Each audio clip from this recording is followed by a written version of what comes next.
Assalamualaikum warahmatullahi wabarakatuh. Kali ini saya akan membahas ruang metrik, salah satu topik dalam mata kuliah analisis real atau bukan analisis fungsional.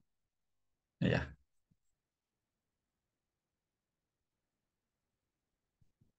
Nah, metrik ini sebetulnya adalah cara mengukur jarak dua buah anggota himpunan. Seperti ini contohnya, ini di R2 ya. Yang ini di R2. Jadi kita mau menghitung jarak dari A ke B. Maka yang paling gampang ya dari sini aja tarik garis lurus seperti kita menghitung jarak udara gitu ya. Begitu juga jarak dari A ke B di R3 yang ini. Tarik aja garis lurus. Nah, ini kita bisa gunakan rumus Pitagoras ya atau teorema Pitagoras untuk menghitung jarak dua buah titik tersebut. Tapi apakah hanya itu caranya?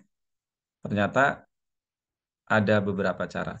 Namun sebelum ke sana, saya ingatkan dulu kalau kita punya misalnya ini garis real ya. Ini dari A ke B. Kan kita menghitung jarak ini menggunakan nilai mutlak ya. Nah, ini bukan bukan nilai mutlak A, tapi nilai mutlak A kurangi B. Oke. Ini nilai mutlak A dikurangi B. Jadi kalau misalnya ini ada nol, jarak dari A ke nol atau nol ke A, ya nilai mutlak A. Itu ya. Seperti itu. Dan salah satu cara mengukur metriknya ya menggunakan nilai mutlak itu.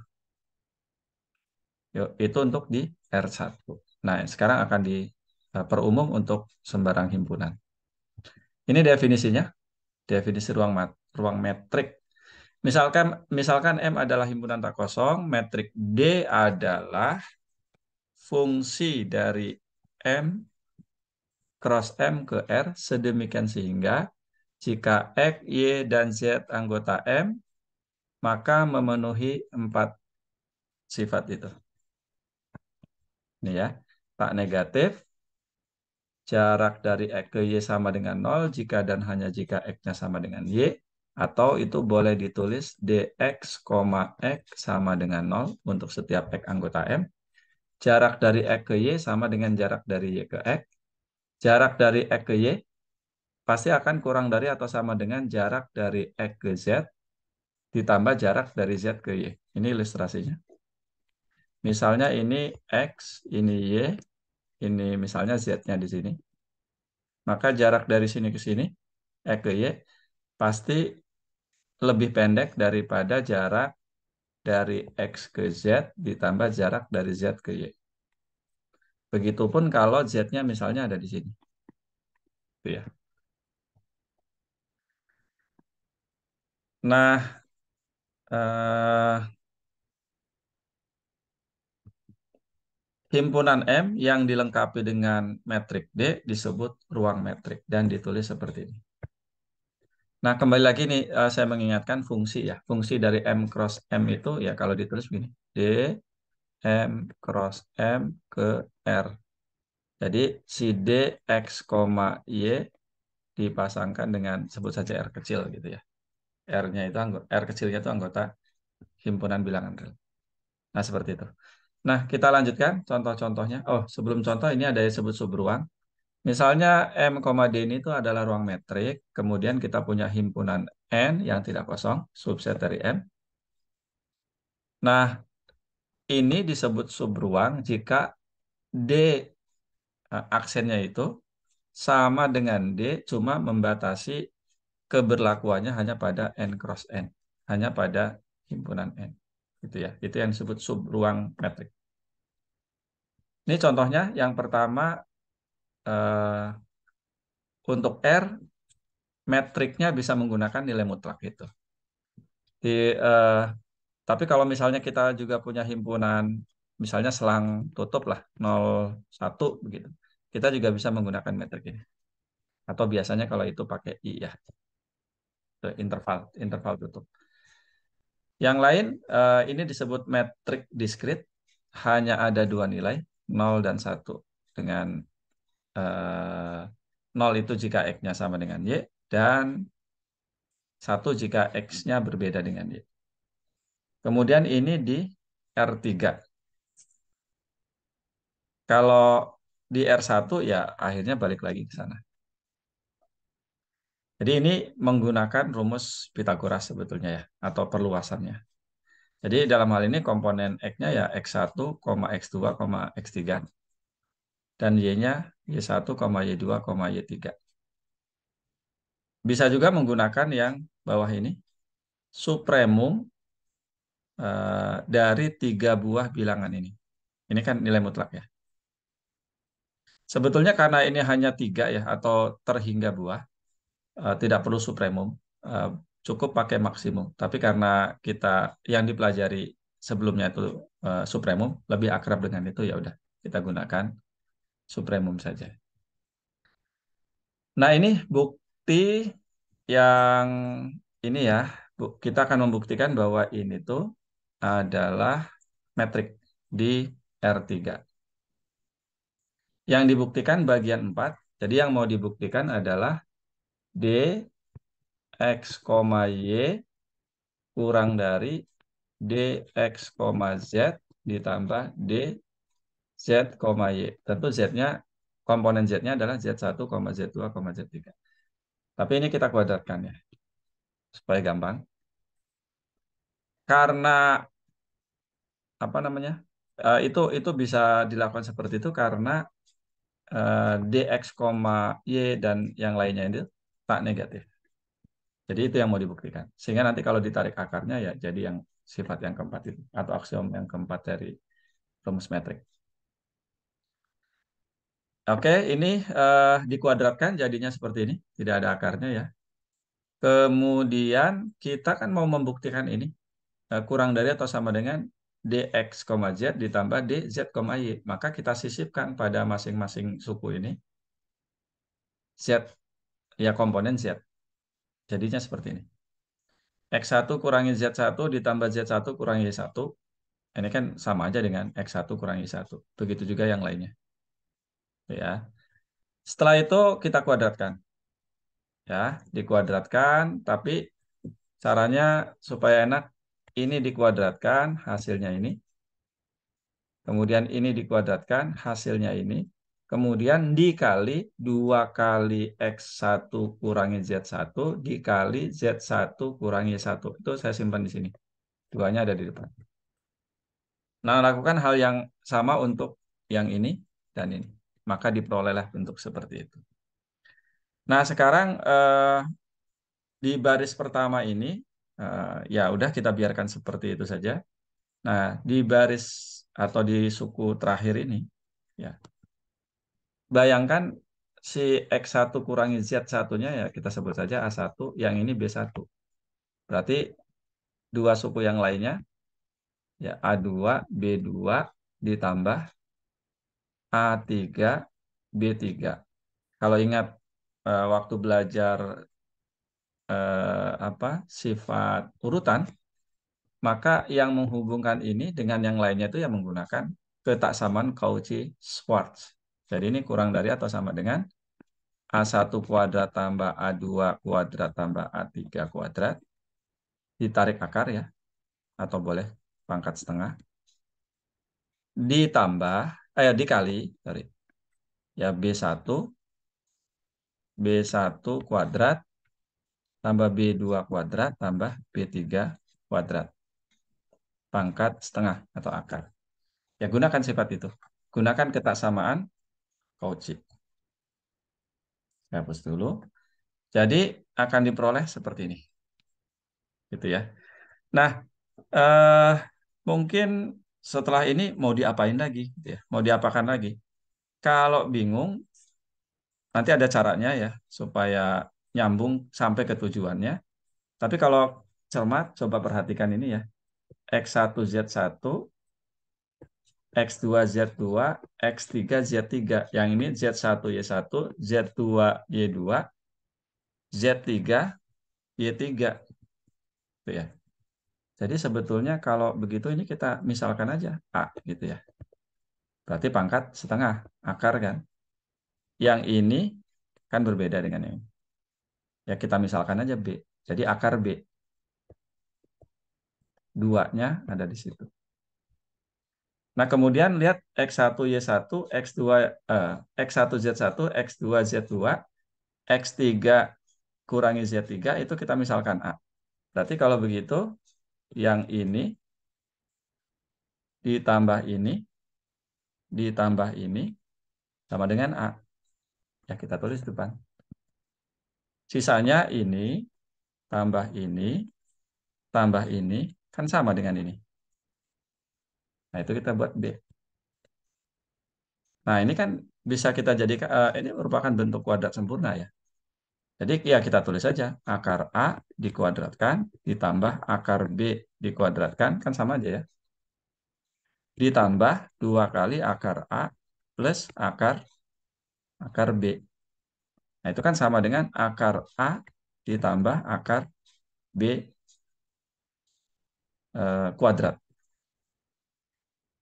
Nah, lihat akar A-nya itu kan sekali lagi yang ini nih. Akar A-nya tuh yang akar A ya. Akar A-nya itu yang mana tadi? Nah, ini yang ditandai ini. Akar A-nya tuh ini. X1Z1, X2Z2, X3Z3. Yang itu merupakan dx, z. Dan ini dz, y dikuadratkan. Jadi ini kurang dari, nah itu kemudian sama dengan, ini sama dengan. Sehingga akhirnya ya ini kurang dari atau sama dengan itu. Itu ya, kalau kalau jeli seperti itu. Tapi kalau bingung, mungkin bertemu persoalan semacam ini, misalnya membuktikan sifat komutatif gitu ya, membuktikan kesamaan atau membuktikan ketaksamaan seperti ini, bisa kita lakukan langkah backward forward ya, atau langkah maju mundur atau mundur maju gitu. Nah, ini udah langkah maju nih. Kita uraikan sampai sini. Nah, kalau misalnya bingung mau diapain, ya lihat aja tujuan akhirnya apa gitu ya. Ini kan tujuan akhirnya. Itu tujuan akhirnya. Nah, tujuan akhirnya itu kita uraikan juga. Nah, seperti itu ya. Jadi dx, z kuadrat plus dz, y kuadrat plus 2 dx, z kali dz, y. Setelah itu masukkan rumus dx, z-nya. Kemudian dikuadratkan sehingga tidak ada akarnya. Nah, seperti ini. Kalau diperhatikan, ya ini sama dengan ini. Z1Y1 sama dengan ini. Kemudian, oke, X2Z2 sama dengan ini. Ya, Z2Y2 sama dengan itu. X3Z3 ini. Z3Y3 yang ini. Jadi kalau begitu kita gunakan sifat asosiatif. Dari ini ke sini. Itu hanya menggunakan sifat asosiatif. Maka dengan demikian kita peroleh dx, y kuadrat kurang dari atau sama dengan dx, z ditambah dz, y dikuadratkan. Sehingga dari situ kita peroleh ya yang tadi saya tuliskan ya. Dx, z kurang dari atau sama dengan dx, z ditambah dz, y. Lanjut, ini metrik pada Rn. Jadi yang tadi itu diperumum gitu ya, dibuat lebih general, yaitu Rn. N-nya bilangan asli. Begitu juga yang ini, X1, Y1 nilai mutlak ya, selisih X2, Y2, dan seterusnya. Kemudian yang terakhir selisih antara Xn dan Yn, cari yang terbesarnya atau supremumnya. Nah, membuktikan ini ya setelah tahu yang R3 tadi ya kurang lebih seperti ini. Ya seperti ini ya, bukan kurang lebih. Manfaatkan ya sama tadi disusupkan Z, kurangi Z1 tambah Z2 ya. Dikurangi ZI tambah ZI. Setelah itu ini dikuadratkan gunakan sifat sigmanya maka jadi seperti ini. Nah, kemudian gunakan ketaksamaan Cauchy-Schwarz-nya di sini. Yang ini kurang dari atau sama dengan yang ini. Maka dari situ kita peroleh ya sama kayak tadi ya. Ini tuh A tambah B, 2 kali akar A dikali akar B. Jadilah ini. Sekali lagi, eh, aksioma 1, 2, dan 3-nya silakan ditulis. Nah, lanjut berikutnya di himpunan fungsi yang kontinu pada selang tutup A, B. Ya, notasinya seperti ini ya. Nah, misalkan F dan H itu anggota C, A, B. eh, atau metrik di eh, ruang fungsi kontinu pada selang tutup A, B itu yang ini. Supremum gitu ya, ini supremum. Nah, metrik lainnya yang ini. Pakai integral. Integral nilai mutlak fx kurangi gx batasnya dari A sampai B sesuai dengan yang ada di sini. A sampai B. Nah, sebagai contoh kalau ya ini nggak nyambung ya. Ini harusnya gini, bukan H. Misal F dan G anggota itu ya. Sebagai contoh kita ambil lah misalnya F-nya itu ya fungsi fx ya x pangkat 3. Kemudian gx-nya sama dengan x kuadrat ini kurang satu deh. Seperti itu misalnya. Maka kalau kita gambar grafiknya kan begini. Jadi dengan metrik yang pertama, supremum tadi, ya jarak dua himpunan ini aja, dua, dua grafik fungsi itu aja, biru dengan merah itu dihitung aja jaraknya. Makin ke sini makin kecil, jadi nol, membesar lagi. Nah, kalau dari gambar ini kelihatan ya, seginilah nilainya. Berapa tuh? Satu, dua, tiga. Berarti D, F, G-nya sama dengan 3 ya. Nah, dengan metrik yang kedua, yang integral tadi, nih, yang ini, seperti ini, ya diintegralkan aja dari 0 sampai 2. Tapi ingat, dalam nilai mutlak tadi ya, fx, gx, kurangi gx dalam nilai mutlak. Dx, batasnya dari A sampai B. Jadi nanti dalam hal ini A-nya adalah 0, B-nya 2 ya. Nah, hati-hati di sini. Dari 0 sampai titik potong ini, sekitar 1,47 sekian, maka fungsi G di atas gitu ya. Jadi Gx kurangi Fx dx. Batasnya dari 0 sampai ini sekitar 1,47 sekian lah. Dicari aja. Ditambah ya kalau ini F yang di atas. Ya Fx gitu ya. Oke, sini Fx integral ya. Ini tadi ditutup dx dikurangi gx. Gitu.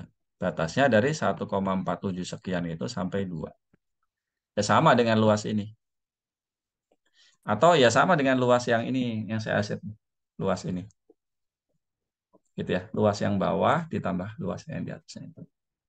Nah, itu cara apa contoh konkret dari penggunaan apa namanya cara menghitung metriknya. Kemudian berikutnya ada ruang barisan. Ini L tak hingga. Apa isinya?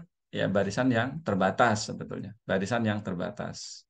Jadi suku-sukunya kurang dari nilai mutlak suku-sukunya kurang dari tak hingga atau ya kalau di apa di analisis real kan begini ya, kurang dari M atau boleh sama dengan untuk setiap N anggota bilangan asli.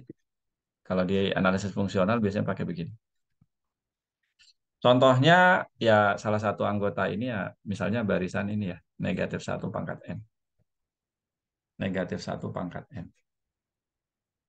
Nah, cara menghitung metriknya seperti ini. Jadi kalau negatif satu pangkat N misalnya dengan baris ini anggaplah XN. Yang satu lagi misalnya YN sama dengan 1/N. Gitu ya. Maka yang harus kita hitung apa namanya metriknya ya sama dengan supremum. Supremum ya boleh I anggota N dari atau boleh di sini N ya. Dari negatif satu pangkat N ditambah 1/N. Berapa jarak terbesarnya? Nah, jarak terbesar itu akan diperoleh kalau n-nya 1. Eh, kalau n-nya 1, negatif 1 tambah 1, jadinya 0 ya. Bukan berarti. Jarak terbesarnya ya kalau diperoleh kalau n-nya 2 ya. Kalau n-nya 2 ini kan ini 2. Ini jadi setengah. Maka diperoleh 5/2. Begitu ya cara menghitungnya. Kalau n-nya 3, negatif satu tambah yang lainnya makin kecil. Itu ya. Oke, lanjut contoh atau metrik lainnya untuk ruang barisan ada namanya LP ya. Jadi P-nya itu lebih dari atau sama dengan 1, yaitu barisan yang jika suku-sukunya dipangkatkan P, ini nilai mutlak sebetulnya ya, sorry. Dipangkatkan P, eh, apa namanya? Anggota LP itu adalah barisan yang nilai mutlak suku-sukunya masing-masing dipangkatkan P, kemudian dijumlahkan, hasilnya suatu bilangan, gitu ya. Ini kurang dari tak hingga. Kurang dari tak hingga itu ya berarti bilangan real, gitu ya. Cara mengukur matriknya, cara menghitung jaraknya, pakai ini. Nah, cuma ini buktinya cukup panjang, nanti kita bahas di video yang lainnya.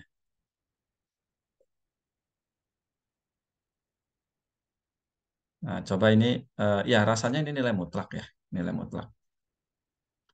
Baik, itu saja. Mudah-mudahan nanti dicek lagi di buku apakah pakai nilai mutlak atau enggak yang ini. Itu saja pembahasan kali ini. Mudah-mudahan bisa dipahami. Saya Edi, Assalamualaikum warahmatullahi wabarakatuh.